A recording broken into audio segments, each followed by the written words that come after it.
Okay, y'all, who's ready for the easiest fall dessert ever? Mini no-bake apple pies, and they take like 5 minutes. Here's what you need: 6 mini graham cracker crusts, 1 can of apple pie filling, a little cinnamon, and whipped cream. That's it. Spoon that apple pie filling right into the crusts. Sprinkle a little cinnamon on top. Instant cozy vibes.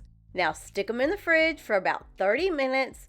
When it's time to eat, pile on the whipped cream and hit it with just a little more cinnamon for that extra fall aesthetic.